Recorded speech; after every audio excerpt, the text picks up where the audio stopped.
So as always in Maya, it's important to select one thing first and then next thing with shift, and I'm not sure which one is supposed to be selected first. I think it's bones, then a mesh. Let's hope that's correct. So you select the first bone in your, in pelvis bone, whatever is most important, the first one in the hierarchy, the bone that controls everything. If you see outliner, it's a hierarchy of things. So the very first in the row, and shift select the mesh.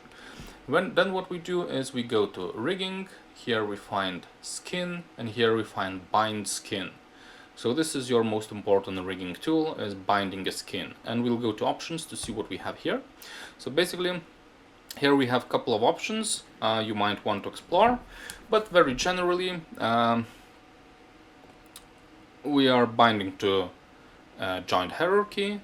Then we have different ways of binding. So basically, what Maya has to decide is, okay, we have those vertices here, and they're close to this joint. So most likely these vertices will belong to this joint, and might be these vertices right here will belong to a next joint. And there are different ways of deciding where they are and how strong the influence from one to another is. So there are different types of algorithms, but just in general, grab the latest one. I think it's the newest. Geodesic voxel. Actually, my Maya is 2019, so hopefully there is nothing newer.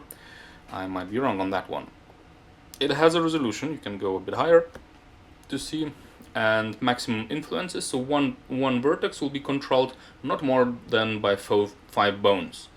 Of course, in reality, for simple rigs, it's only 2 bones. Usually, at least in my situation here, there are only 2 bones, and only this middle part will be controlled by both bones. So 2 would be enough in my situation, but let's just say bind skin, and now let's see how well did it do. Actually, how well did Maya did. So if I rotate this, you see my joint already bends. I don't like that it has too much influence on this one, on this area here, and maybe I don't like the bend itself. So we will have to look at paint weights to control that. And I hit Ctrl Z to get back to default position, orientation. So paint weighting, what it is. So basically, each vertex is controlled by a bone, a joint, at in some degree. So normally I would expect that this joint would control those vertices here fully, 100%, and it would have 0 influence from this joint, those vertex here on the edge. And here in the middle, it would be an opposite.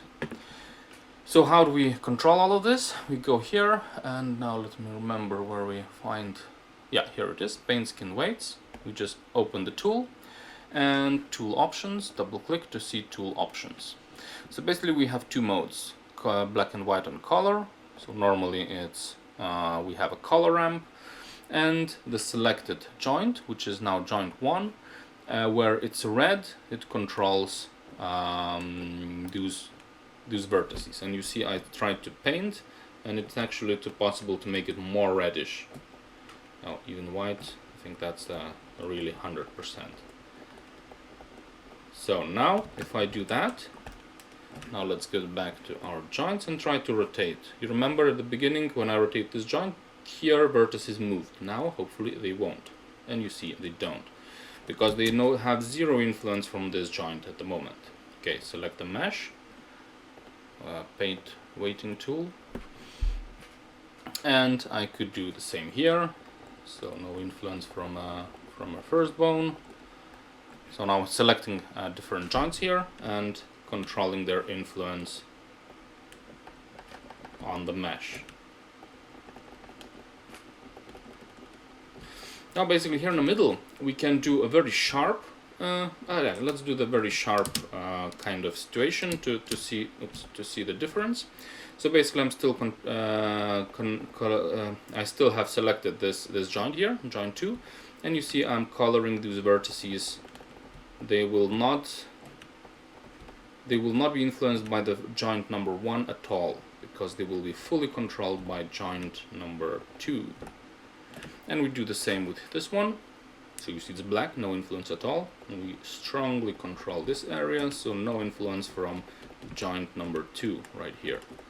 And only those middle vertices are kind of share the influence. So okay, now I rotate this, and you see it's very different type of bending.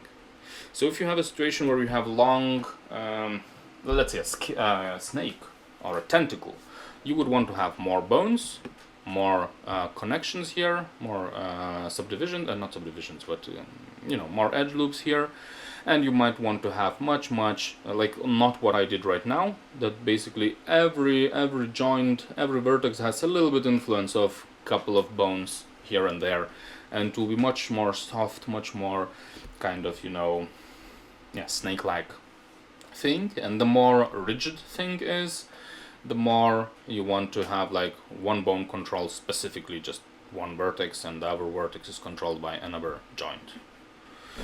Yeah, so this is paint weighting. It's very important. Of course, some of it you get from binding. Maya tries to bind it by itself. It does, well, hopefully a good job, but not always. And you always have to go back and make sure that everything is fine, and refine your those things with this, how's it called again? Skin weights.